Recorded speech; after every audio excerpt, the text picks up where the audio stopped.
감사합니다. 네, 수고하셨습니다.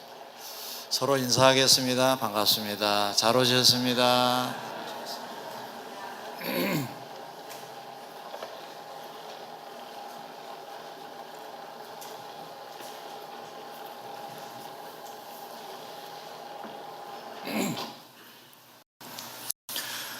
성경 마가복음 1장 38절을 보면 주님께서 제자들에게 이런 말씀을 하셨어요. 우리가 다른 가까운 마을들로 가자. 거기서도 전도하리니 내가 이 일을 위하여 왔노라. 그렇게 하셨어요. 이 말씀 속에 담겨져 있는 의미 중에 대표적인 의미는 주님이 이 땅에 오신 목적을 말씀하신 내용입니다. 목적은 하나님 나라를 알리시려고 곧 전도를 위해서 오셨다는 것입니다. 고린도전서 3장 9절에 보면 바울이 이렇게 또 고백합니다. 우리는 하나님의 동역자들이요 라고 고백을 합니다.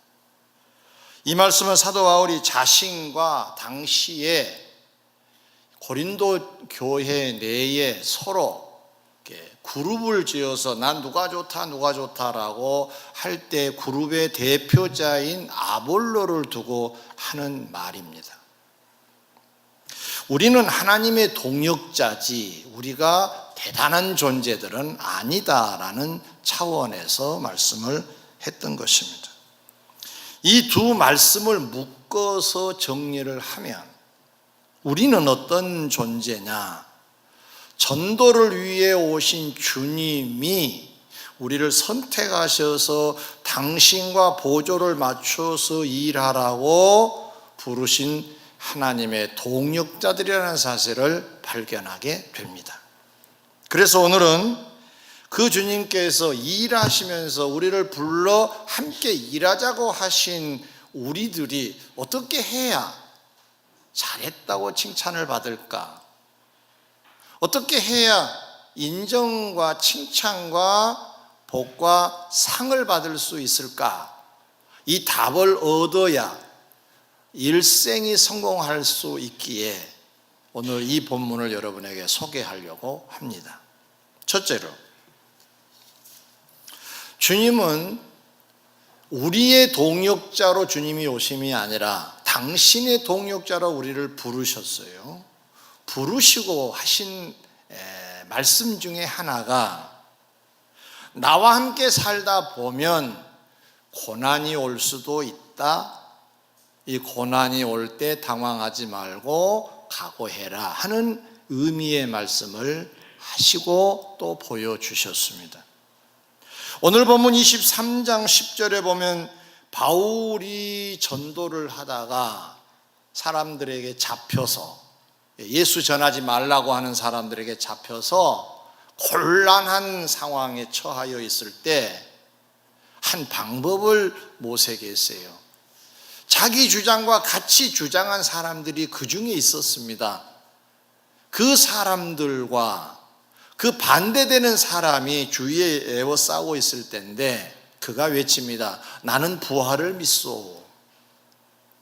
부활을 전한다는 이유로 내가 이런 어려움을 당하고 있어. 그러니까 부활을 주장하던 사람들이 나름 보호를 시작합니다. 그러나 반대적인 사람들의 수가 대단했기 때문에 그 정도가 매우 열심이었기 때문에 이 바울을 잡아 죽이려고 애를 씁니다. 그래서 한쪽은 부활을 믿는 사람들과 한쪽은 부활을 믿지 않는 사람들 사이에 이 바울이 끼게 됐습니다. 한쪽은 이제 보호하려고 잡아당기고 한쪽은 잡아 죽이려고 잡아당깁니다. 잘못하면 찢어질 것 같아서 치안 담당자가 말려 군사 사이로 보냈다라고 했습니다. 이때 바울의 위치는 고난의 위치였죠. 힘이 들었겠지요. 아차 하면 죽을 수도 있잖아요. 저들은 아주 맹렬해서 돌을 늘 들고 다닙니다. 그 돌로 쳐버려요. 그런 위기의 상황에 처하여 있었습니다. 23장 12절 이하에 또 보면 다른 사건이 또 하나 발생합니다. 극성 유대인들이 이 바울을 죽이기 전에는 식음을 전폐하겠다고 하는 사람의 수가 한 40명 정도 동맹을 맺었습니다. 야, 우리 바울을 죽이기 전에는 먹지도 말자, 마시지도 말자, 그래 그러자 해가지고 손을 내밀어서 크로스 했는가도 모르죠. 아무튼 그러자 해가지고 위투합이 됐습니다. 이 상황을 바울이 다음에 알아요. 영내에서 얼마나 오금이 저린다는 말을 하잖아요. 얼마나 인간인지라 두려운 마음이 왜 없었겠습니까? 고난 중에 있고 고난이 예상된 이 상황에 지금 처해 있습니다. 그런데 좀 이상한 것은 당신의 동역자로 부르신 주님은 그 뭐하고 계셨느냐고 말이에요. 지금 이렇게 찢어질 상황까지 간 이때 40여 명이 식음을 전폐하고 이 바울을 죽이겠다고 동맹까지 한 이 상황에서 주님 뭐하고 계셨을까? 이 답을 찾기 위해서는 성경으로 답을 해야 정확하게 찾아질 것 같습니다. 사도행전 9장 15절 16절에 보면 바로 이 바울, 오늘 본문에 소개된 23장 10절 11절에 나온 이 바울을 당신의 동역자로 부르실 때 이렇게 말씀하셨습니다. 가라, 이 사람은 내 이름을 이방인과 임금들과 이스라엘 자손들에게 전하기 위하여 택한 나의 그릇이다. 이게 15절의 말씀이고요. 16절은 그가 내 이름을 위하여, 나를 위하여, 그 말이에요.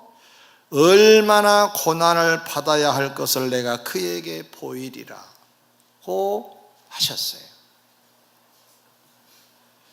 동역자로 부르실 때 하신 말씀인데, 앞으로 대상을, 어떤 대상을 잡아서 복음을 전할 것인가도 말씀하심과 동시에 빠뜨리지 않는 게 고난 얘기를 하고 계신다는 겁니다. 많은 고난을 받을 것이라고 이미 예언을 하셨어요. 그 주님은 지금 어떻게 보면 방치하신 듯하게 보입니다. 그래서 그랬던 겁니다. 이유는 잠시 후에 말씀드린다 하더라도 이렇게 주님이 부르신 당신의 동역자들이 고난 중에 있을 때 주님께서는 그 고난을 예상했다는 입장을 취하고 계시면서 고난받은 우리들이 만약에 고난을 받고 있다고 한다면 무슨 지금 말씀을 주시느냐? 그건 감당해야 한다는 것입니다. 바울뿐만 아니라 동역자로 살 자들에게도 이렇게 말씀하셨습니다. 누가복음 9장 23절 또 무리에게 이르시되 아무든지 나를 따라오려거든 자기를 부인하고 날마다 제 십자가를 지고 나를 따르라고 하셨습니다. 여기에 두 번째 항목에 제 십자가란 말은 자기가 감당해야 될 짐이라는 말입니다. 고달픔, 어려움, 힘듦. 주님을 따르는 자들에게는 이렇게 고난이 있다고 주님이 말씀을 하셨습니다. 솔직하게, 진실하게. 아무 일 없을 것이다 말씀하지 않으셨습니다. 어려움이 따를 것이다 라고 말씀하셨습니다. 한 걸음 더 나아가 빌립보서 1장 29절에는 이렇게도 기록을 하고 있습니다.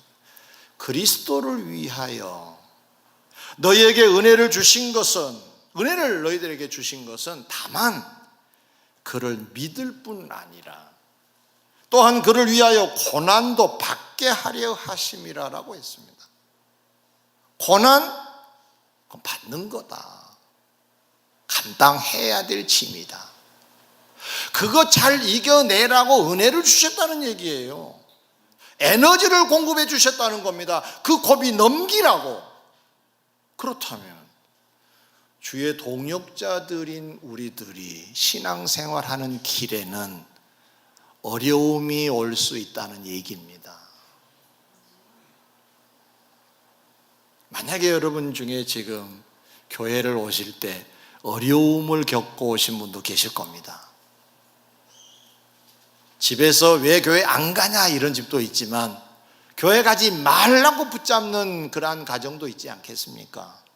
가문이 그렇게 요구하고 내 가족이 그걸 요구하기도 합니다. 박차고 오려고 하면 어려움이 발생이 되는 거잖아요. 그것도 고난입니다.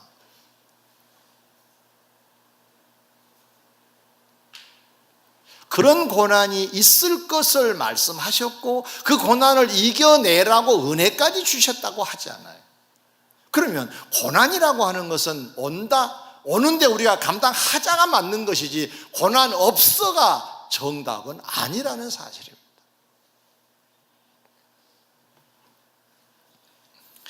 누가복음 9장 23절에도 보면 또 무리에게 이르시되 아무든지 나를 따라오려거든 자기를 부인하고 날마다 제 십자가를 지고 나를 따를 것이라고 했다 그랬지요. 따라야 되는데 짐을 지고 따르라는 것입니다. 지고 따르라고 하시잖아요. 벗어버리지 말고 감수해라. 그런 억울함, 그래 감수해라. 그런 손해 감수해. 감수하라고 말씀을 하신 것입니다. 여기서 궁금한 게 하나 있습니다. 왜 이렇게 하실까요? 왜 굳이 감당을 해야 되나요? 그냥 없으면 안 되는 건가요? 꼭 통과를 해야 되는 겁니까? 여러 내용 중에 한 두 군데 성경으로 답을 하겠습니다. 고린도후서 12장 7절 여러 계시를 받는 것이 지극히 크므로 너무 자만하지 않게 하시려고 내 육체에 가시고 사탄의 저주를 주셨으니 이는 나를 쳐서 너무 자만하지 않게 하려 하심이라 그랬습니다. 바울은 계시를 받았어요. 그 계시는 비밀스러운 하나님 나라를 보았다는 얘기입니다. 듣고 보았다는 얘기입니다. 커튼이 젖혀 있다가 열려졌다는 거예요. 이걸 계시라 그래요. 열려져서 보게 된 걸 계시라 그럽니다. 그것이 너무너무 신비스러웠습니다. 형용할 수 없을 만큼 신비스럽습니다. 졸지에 어깨가 올라갑니다. 나는 이런 데서 살 자이구나. 그래서 그것을 예방하시려고 육체의 가시를 주셨다는 거예요. 그러고 보면 바울의 육체의 가시란 뭐냐? 질병을 말합니다. 결국 바울에게 주님이 원하신 삶은 뭐였었느냐? 자만하지 않고 좋은 성도로 살아가기를 바라셨던 거예요. 그래서 주사 한 방을 주셨다는 얘기입니다. 그것이 작은 아픔이지만은 아픔이었던 거죠. 여러분, 몸이 불편하신 분들, 가령 다리가 불편하신 분들은 계단을 오를 때 어떻습니까? 아이고 다리야, 아이고 다리야, 아이고 다리. 연세가 드실수록 그런 거 많이 느끼시잖아요. 젊은 분들도 그렇습니다. 이 계단을 막 뛰어갈 수 없습니다. 인간의 연약함을 고백하는 순간이 되지요. 야, 나는 이렇게 약하는구나. 그러면 전능하신 하나님을 우러러 보게 되겠지요. 그런 구조로 삶을 꾸려가라고 육체의 가시를 주셨다는 거예요. 고난도 넓은 의미에서 같은 맥락입니다. 마태복음 5장 11절 이하에 보니까 나로 말미암아 너희를 욕하고 박해하고 거짓으로 너희를 거스려 모든 악한 말을 할 때에는 너희에게 복이 있나니 기뻐하고 즐거워하라. 하늘에서 너희의 상이 큼이라. 너희 전에 있던 선지자들도 이같이 박해하였느니라.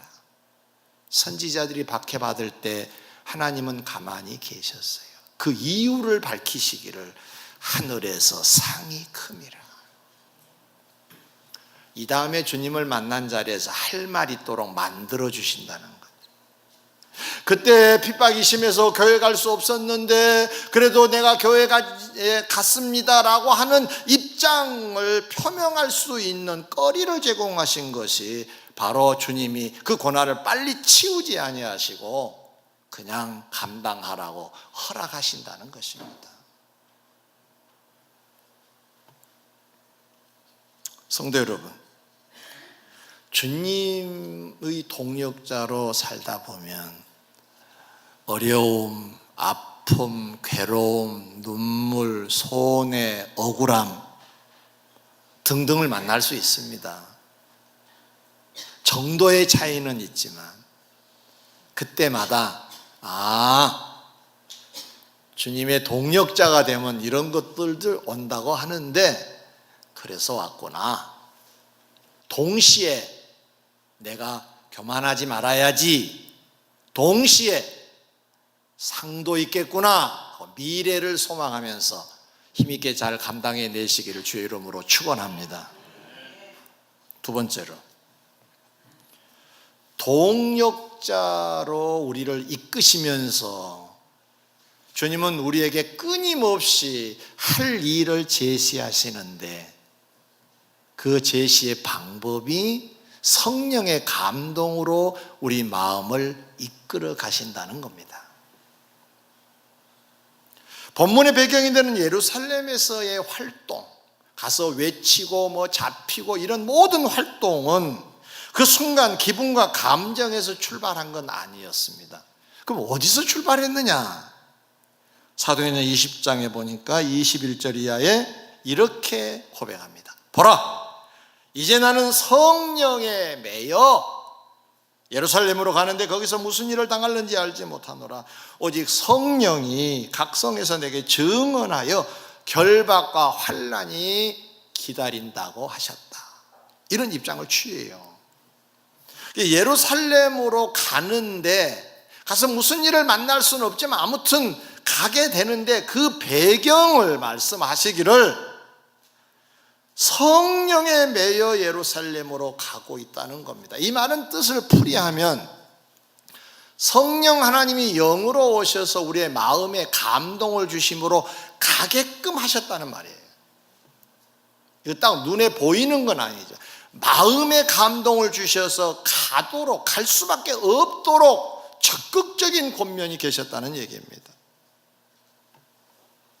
여기서 예루살렘에서의 활동이 출발이 되었던 것입니다.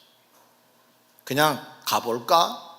가는 것 아니고 성령의 감동을 입어서 성령에 매여 그랬죠. 성령이 이끌어서 그런 뜻입니다. 하나님의 영이 나를 이끌어서 예루살렘으로 지금 갔고 거기서 지금 복음을 전하고 또 때로는 고난도 받았다, 그런 얘기입니다. 다른 예를 하나 들면 사도행전 16장 6절 이하에 사도 바울이 아시아 전도 투어를 계속하고 있을 때 한밤에 성령님이 나타나셔서 아시아에서는 이제 그만 전해라고 하셨어요. 그래서 그는 접고 다른 곳인가? 그것도 아니라고 하셔서 찾아간 곳이 유럽입니다. 물론 환상을 보여주시기도 했지만 결국 바울의 삶을 추적해 보면 무엇을 하고 어디를 가고 뭔가 결정을 할 때 성령의 안내를 받았다는 것입니다. 심령의 매여라는 표현을 좀 풀어 설명하면 마음의 강한 감동으로, 그런 뜻입니다.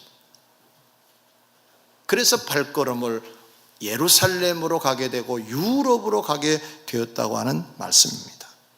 성도 여러분, 전도뿐만 아니라 우리의 삶의 현장에서도 성령의 감동은 끊임없이 계속됩니다. 왜냐하면 보세요, 어떤 공사장에 공사를 하는데 거기에는 반드시 리더가 있습니다. 총공사의 리더입니다. 그가 밑에 있는 사람들에게 오늘은 이거 하고 당신은 오늘 이거 하고 오더를 내려줍니다.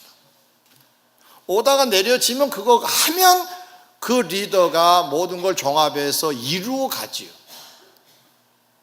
그런데 그 리더가 당신은 오늘 벽돌 쌓기야라고 했는데 딴 걸 해버리면 이 공사 현장은 어떤 현장이 되겠습니까? 이루어지지 않습니다. 공사는 진척되지 않을 겁니다. 사회도 그렇지 않습니까? 교회라는 공동체도 그러지 않습니까?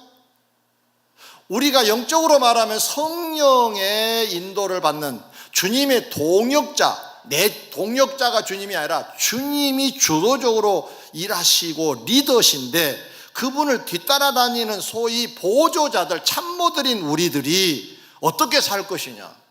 오다 내려오면 그러고 살아야지. 평생 주의 오다를 한 번도 받지 못하신 분들은 이렇게 말할 수가 있습니다.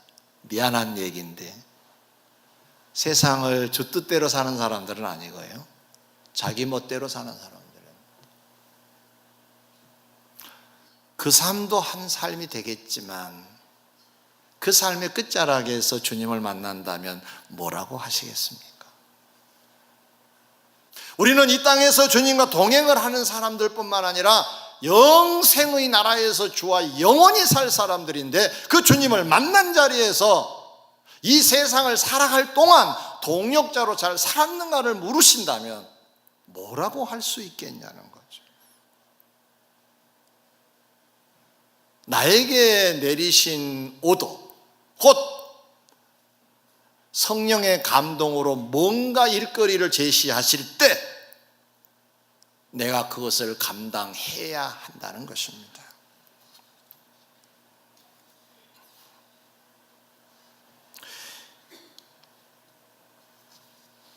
한 예를 하나 들어보죠. 로마서 12장 5절에 보면 우는 자들과 함께 울라, 이런 말씀이 있어요. 성령에 매인다는 말씀은 어떤 사람이 내 곁에서 슬픔에 잠겨 있어요. 울어, 괴로워해. 그러면 잠깐 묵상하거나 자세히 살피다 보면 내 안에서 성령이 감동을 하십니다. 이런 말씀이 생각나기도 하지요. 기도하는 중에 또 다른 말씀이 생각이 나서 주의 뜻이 전달되기도 하지요. 그 사람을 일으켜 세워라, 그 사람을 위하여 기도해 줘라, 그 사람에게 격려해 줘라, 용기를 줘라, 함께 울어라, 함께 즐거워하라 등등의 말씀이 계실 거 아니에요. 그게 성령의 감동이고, 그 감동을 따라서 민감하게 민첩하게 살면 좋은 참모가 되겠죠. 모른 채 하면 동역자로서의 삶은 거리가 멉니다. 그 그룹에 속하여 있을 수는 있겠지만 참 좋은 1등 공신은 못 되겠죠. 주님의 뜻에, 성령의 감동에 우리는 얼마나 민감한가요?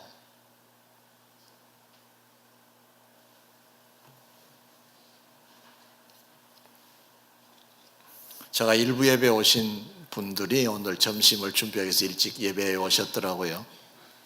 그래서 제가 이런 얘기를 했어요. 밥도 대충 하면 안 되고 꼼꼼하게 신경 써서 잘해야 오늘 점심이 맛있지 않겠습니까? 그랬더니 그 의미를 알고 웃는 모습을 보았습니다. 그렇죠, 매사. 나에게 주어진 일이 성령의 감동으로 딱 전제가 되면 그것을 꼼꼼하게, 대충 해놓고 했다 그러지 말고 꼼꼼하게, 좀 민감하게 어느 부분까지도 감당을 하면 다음에 주님이 잘했다 그러실 거 아니에요. 이야, 참 잘했다. 주님 오늘 우리를 일깨우십니다. 나의 동역자여 일어나라고. 꼼꼼하게 잘 하라는 자리, 하는 자리로 서라는 말씀을 제목으로 오늘 말씀을 주십니다. 세 번째, 마지막으로 동역자들에게 일할 수 있도록 도우시는데 어떻게 도우시느냐? 23장 11절에 그날 밤에 주께서 바울 곁에 서서 이르시되 담대하라, 내가 예루살렘에서 나의 일을 증언한 것 같이 로마에서도 증언하여야 하리라고 말씀하셨어요. 명절에 고향들 잘 다녀오셨습니까? 어떻습니까? 누가 그러더라고요. 3kg 늘었다고. 참 훌륭하십니다. 많이들 잡수시고.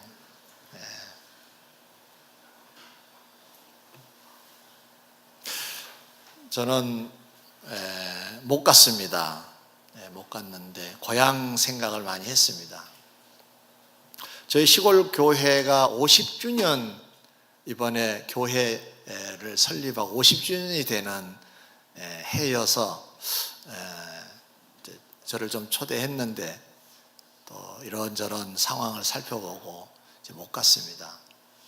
대신 고향 생각을 하니까 자연스럽게 어머니 생각이 났습니다. 저희 아버님의 지론이 늘 동생들하고는 놀지 말고 형들하고 놀아라는 그 지론에 따라서 골목에 가면 형들하고 많이 놀려고 했습니다. 동생들하고 놀면 훨씬 더 재미있고 대장도로 돼서 좋기는 한데 저희 아버님이 꼭 형들하고 많이 놀아라고 그렇게 가르쳐서 그렇게 됐는데, 형들하고 놀다 보면은 형들이 대장 노릇 하잖아요. 그럼 억울할 때가 많아요. 심부름도 다 시키고. 그러면 늘 기죽어 있다가 누가 나를 좀 흥분되게 만들어도 뭐 어떻게 하겠습니까? 또 선배고 또 힘도 세고 윗사람인데. 근데 저녁 무렵쯤 되면은 저희 어머님이 저를 부르러 오십니다. 밥 먹으라고. 누구야? 어디냐? 뭐 골목이 뻔하니까. 그러면 나도 모르게 어깨에 힘이 쫙 올라갑니다. 이게 기억이 났어요. 지금 누가 붙으면 붙어버리겠다는 거예요. 이런 마음으로 힘이 났었습니다. 지쳐있는 바울 곁에 주님이 딱 나타나신 거예요. 상상을 해보세요. 바울은 얼마나 순간 힘을 얻었겠습니까? 담대하라고 하는 말씀까지 주셨어요. 그러고 보면 당시에 바울은 두렵고 소심해져 있었을 수 있지요. 이러다가 이거 이상한 일 당하는 거 아닌가? 뭐 인간이기 때문에 순간순간이겠지만 이것이 계속 반복되잖아요. 고난이 계속되니까 지치잖아요.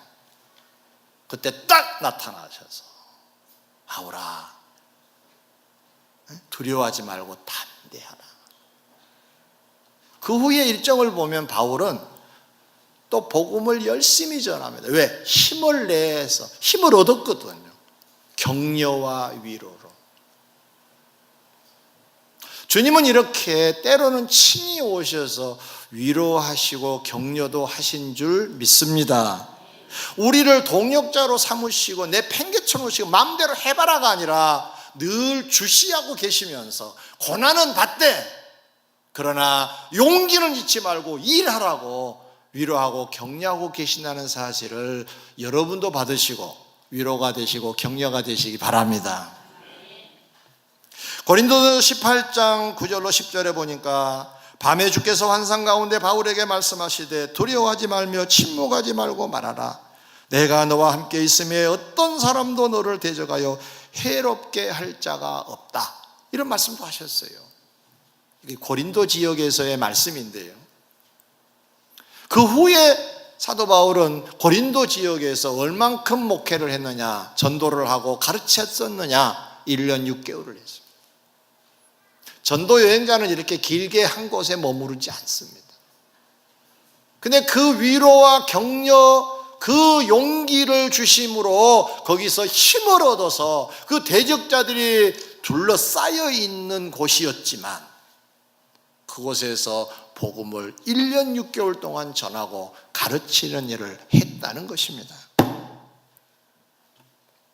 뿐만 아니라 오늘 본문 23장 12절 이하에 보면 아까 말씀드린 대로 40여 명이 동맹을 맺어서 식음을 전폐한 동맹자들이 바울을 죽이기 전에는 아무것도 먹고 마시지 않겠다고 하는 그러한 자세를 보이는 사람들이 있었다 그랬죠. 그리고 사내들인 공회원들 보고 우리가 더 물어볼 것이 있으니까 좀 데리고 오너라라고 하는 척 해가지고 데려오면 오는 중에 우리가 매복에 있다가 덮쳐서 죽여버릴 테니까 그렇게 손발을 좀 맞춰주세요 한 겁니다. 그런데 참 놀라운 사실은 꼼짝없이 그 다음 날이면 사내들인 공회가 요구하면 천부장은 들어주게 되어 있습니다. 구조가 데리고 갈 수밖에 없는데 이 정보를 바울의 생질이 들어요. 참 놀라운 일입니다. 그래서 이 얘기를 바울에게 전달하고 바울은 천부장에게 얘기를 전하고 그래서 천부장이 취한 조치가 뭐냐, 보병 200명, 기병 70명, 창병이 200명, 합이 470명, 무장한 군인들입니다. 완전히 에워싸서 경호부대를 만들었습니다. 40명이 어쩔 수가 없었습니다. 매복했다 하더라도 덮칠 수가 없었습니다. 에워싸서 이동을 했습니다. 무슨 얘기인가요? 당신의 동역자들이 힘들고 어려울 때 나타나셔서 위로하시고 격려도 하시고 일할 수 있는 용기도 주시면서 때로는 사람을 동원하여 보호도 인도도 하시기도 한다는 사실입니다. 사랑하는 성도 여러분, 주님은 이처럼 당신의 동역자들이 공경에 빠져 있으면 모른 채 하시지 않습니다. 친히 나타나셔서 위로도 격려도 하시지만 때로는 사람을 통해 보호도 인도도 하신다 그랬습니다. 왜 이렇게 하신다고요? 왜 위로하고, 왜 격려하고, 왜 보호하고, 인도하고 그 동역자를 바라보고 계실까요? 딱 한 가지 이유입니다. 동역의 일을 잘 하라고.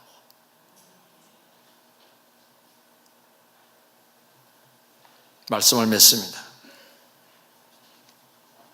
그동안에 우리가 이러한 사실을 잘 모르고 살아왔다면 오늘 그들을 향하여 이렇게 주님이 말씀하십니다.